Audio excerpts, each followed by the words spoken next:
건강하게 잘 지내셔야 합니다. 감기가 많으니까 특별히 감기에 조심하시길 바라요. 오늘 1월 16일 금요일입니다. 하나님 앞에 기도함으로 매일 예배 시작합니다. 저희를 늘 자녀와 같이 사랑하시고 자녀들이 받아야 될 당연한 복들을 저희들에게 삶에 허락해 주시니 감사합니다. 하지만 한 발 물러서 생각해 보면 우리가 정말 하나님 자녀 다 왔는가 반문하게 됩니다. 하나님, 오늘도 하나님 앞에 의지합니다. 우리의 연약한 감정이나 의지나 세상의 여러 가지 가르침으로 우리의 삶을 움직이지 않게 하시고 하나님의 온전하신 가르침으로 하나님이 우리 안에서 이루시는 역사로 하나님의 원하시는 삶을 살아낼 수 있도록 주님 축복해 주옵소서. 먼저 말씀을 마음에 담고 우리가 하나님 앞에 간절히 기도하기를 원합니다.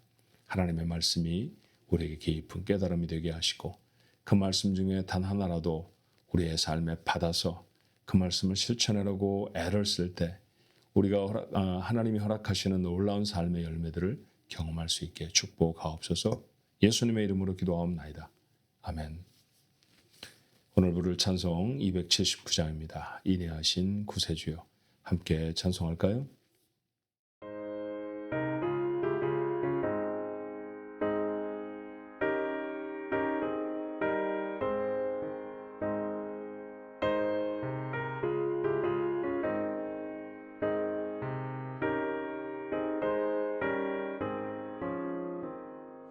인내하신 구세주여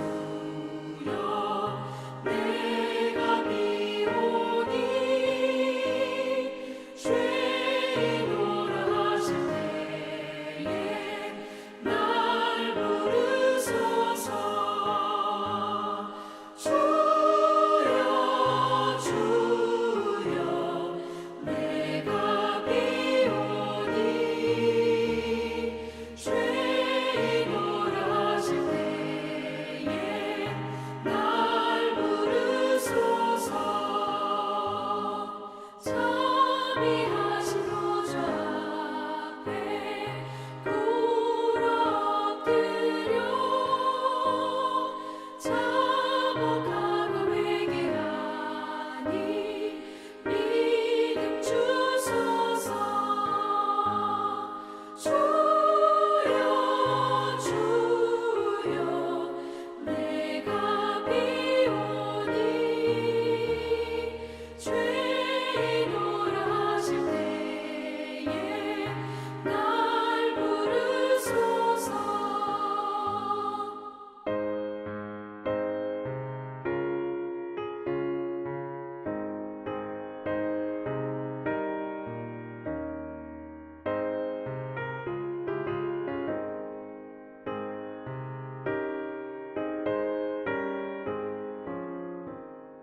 주의 공로 의지하여 주께 가오니 상한 마음을 고치시고 구원하소서. 주여 주여 내가 비오니 죄인오라 하실 때에 날 부르소서. 만복 근원 우리 주여 위로하소서. 우리 주와 같으시니 어디 있을까. 주여 주여 내가 비오니 죄인오라 하실 때에 날 부르소서. 아멘.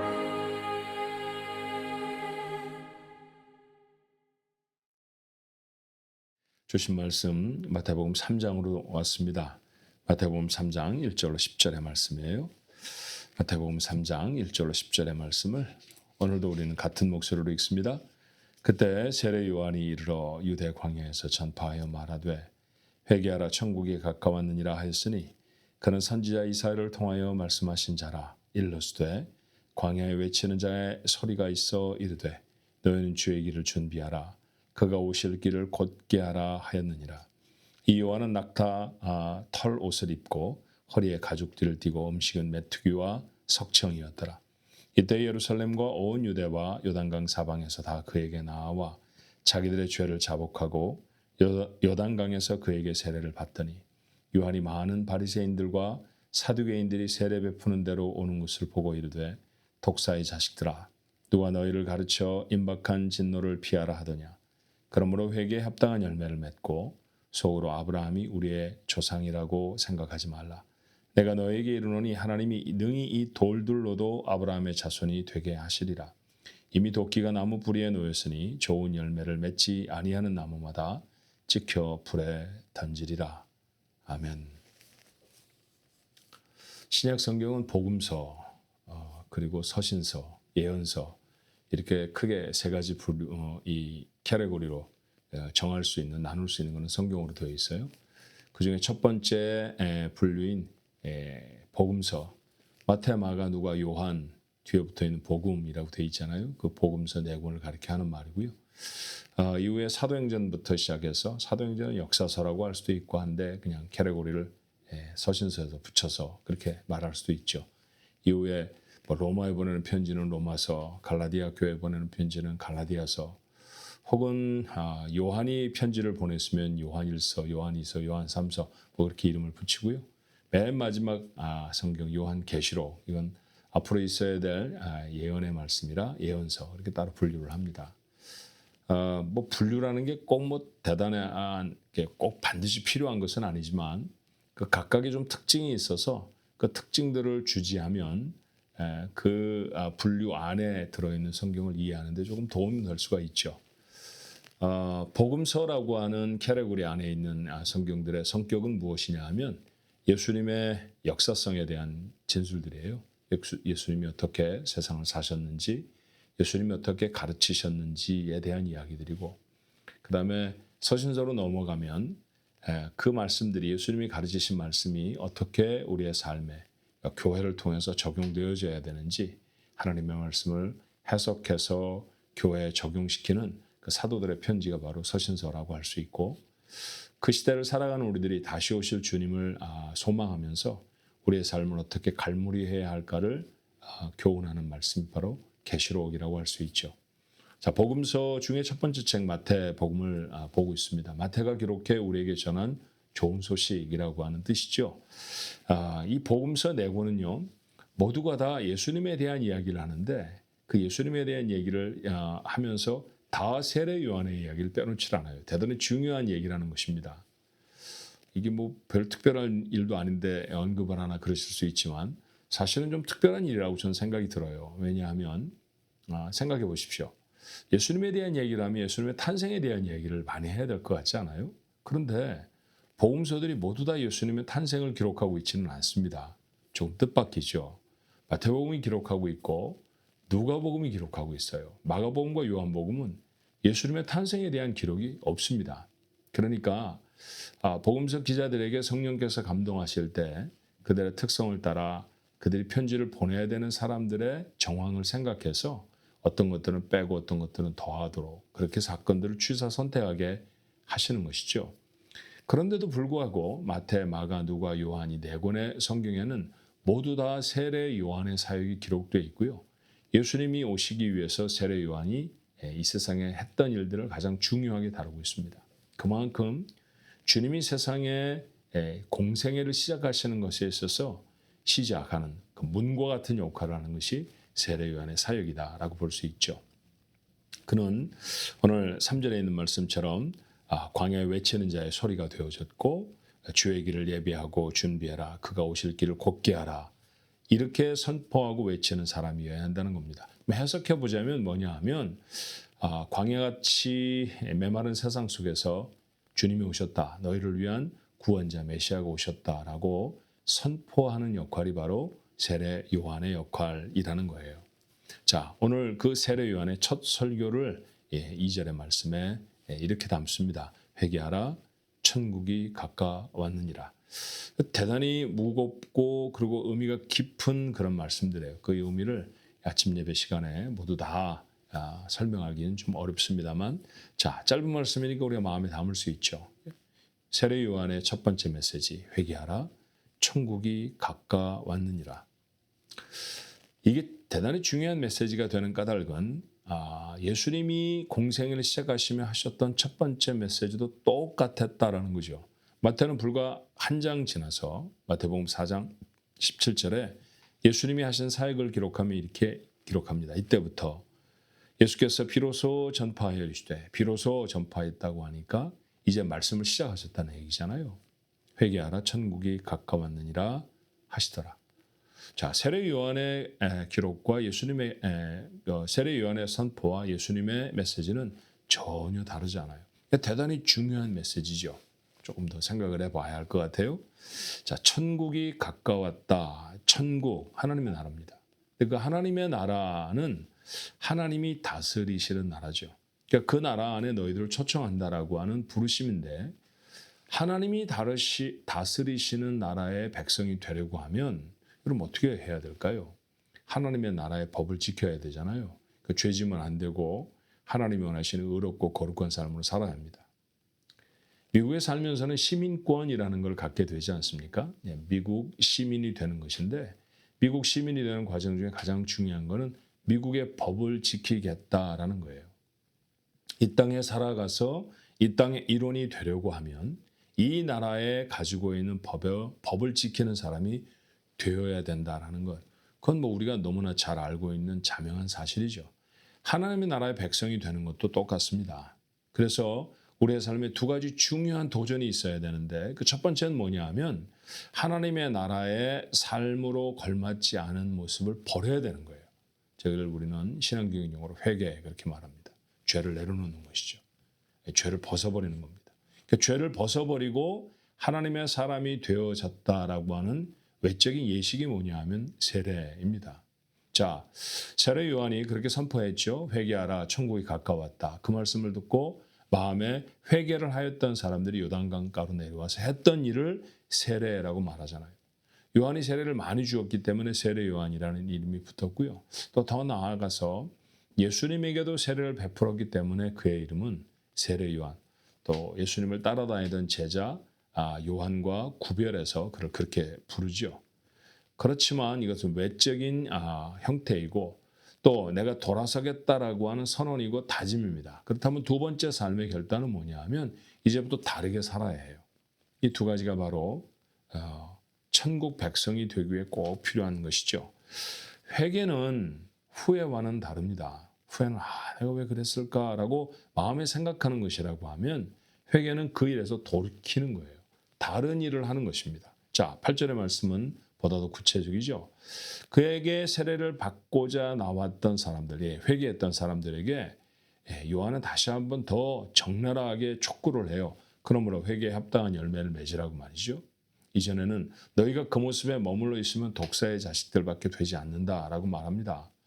우리는 이스라엘 사람입니다. 우리 하나님 알아요 라고 말하는 사람들이었겠죠. 그들에게 말하죠. 돌들로도 하나님 백성 얼마든지 삼을 수 있어. 그러니까 돌이 할 수 없는 일. 돌은 가만히 있잖아요. 그런데 이스라엘 백성들이 가만히 있다라고 하는 그런 지적이 아니었을까 싶습니다. 내가 잘못했어. 내가 그렇게 살면 안 되는데, 거기서 멈추면 안 된다는 거죠. 한 발 더 나아가서 어떻게 해야 된다는 겁니까? 선한 삶을 살아내야 되는 겁니다. 그게 바로 그리스도인의 삶이고요. 그게 바로 하나님 나라에 합당한 삶이 될 것입니다. 우리는 이런 그리스도인이 되어져서 살아가야 되는 삶의 모습을 성령의 열매라고 마음에 담았고, 올 한 해 그 성령의 열매가 우리의 삶에서 구체적으로 실천되기를 소원하는 마음으로 한 해를 열었습니다. 교회가 그저 매년 되어지면 표를 정하고 여러분에게 선포하는 정도로 지나지 마십시오. 오늘 마지막 말씀은 두려운 말씀이잖아요. 도끼가 나무 불에 놓였으니 좋은 열매를 맺지 않은 나무마다 찍혀 불에 던지리라. 이건 어마어마한 심판의 말씀이고 경고의 말씀입니다. 우리의 삶을 돌아보아서 정말 선행의 열매가 맺히고 있는가라는 것이죠.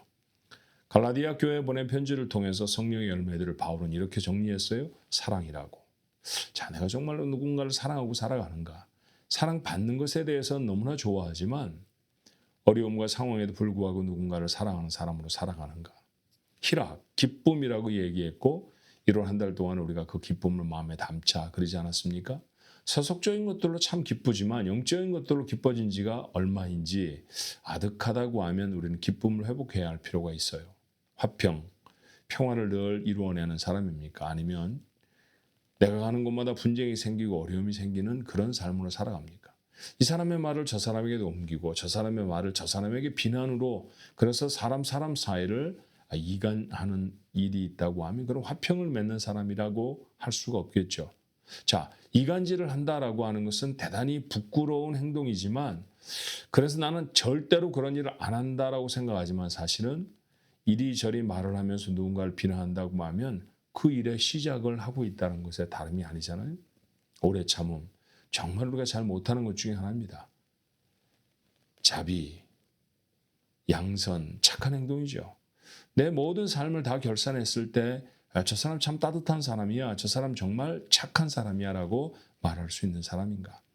충성, 하나님이 내게 주신 여러 가지 사명과 사역들을 위해서 충성하는가. 여러분 제가 말씀드리는 건 교회 일만이 아닙니다. 교회 장로가 되어지고 권사가 되어지고 집사가 되어지고 그리고 사역자가 되어지는 것만 충성해야 되는 하나님의 부르심이 아니죠. 누군가는 남편으로 부름을 받았고요. 누군가는 아내로, 엄마와 아버지로 또는 자녀로, 부모로 이렇게 우리가 부름을 받잖아요. 누군가의 자매로, 누군가의 형제로. 자, 그 자리에서 우리는 정말 충성을 다하고 있는가? 여러분이 일하고 있는 일터에서 공부를 하는 사람이라면 학생의 위치에서 나라를 지키는 군인이라고 하면 그 군무의 자리에서 우리가 정말로 충성된 사람으로 살아가고 있는가? 하나님의 부르심을 따라서 살고 있는가라는 것이죠. 온유함이라는 것 실천하기 참 어려운 일 중에 하나입니다. 마음들이 정말 다 딱딱해졌어요. 다른 사람들하고 접하면 늘 부딪혀서 상처기를 내고 많은 마음들, 그게 요즘 우리가 갖는 마음이 아닌가 싶어요. 자, 절제, 풍족한 세상 속에 삽니다. 얼마나 물질이 많은지 몰라요. 물건에 치이도록 넘치게 우리의 창고에 모아들이고 사는 사람들이 바로 저희들이죠. 그래서 오늘날을 살아가는 저희들에게는 절제가 너무너무 시급합니다. 그 절제의 열매를 우리의 삶에 맺고 있는가라는 것입니다. 이런 성령의 열매들이 우리의 삶에서 나타나는 사람, 그가 바로 열매 맺는 사람이고 오늘 요한이 말하는 대로 하면 회개에 합당한 열매를 맺는 사람입니다. 놀라운 은혜로 아들을 주셔서 구원의 하나님의 자녀로 삼으신 그 거룩한 존재들이 오늘 시간에 예배하는 여러분과 저 아닙니까? 그렇다고 하면 오늘 시간에 죄를 씻어버리고 우리의 삶에 도전하는 많은 죄의 유혹들을 할 수만 있는 대로 이겨내고 그리고 우리의 삶에 아무리 세상에서 이루기가 어려워도 하나님의 도우심을 간절히 구하며 그 성령의 9가지 설명하신 대로의 성품들을 맺어내는 그렇게 올 한 해를 하나님을 기쁘시게 하는 삶으로 살아내는 우리 가족들 모두가 되시기를 주님의 이름으로 축원합니다. 기도할까요? 저희들이 살아온 길들을 돌아보게 하십니다. 하나님의 말씀 앞에 서면 늘 거울처럼 우리의 삶이 비춰지고요. 우리의 삶이 얼마나 잘못된 삶을 살았는지를 돌아보게 됩니다.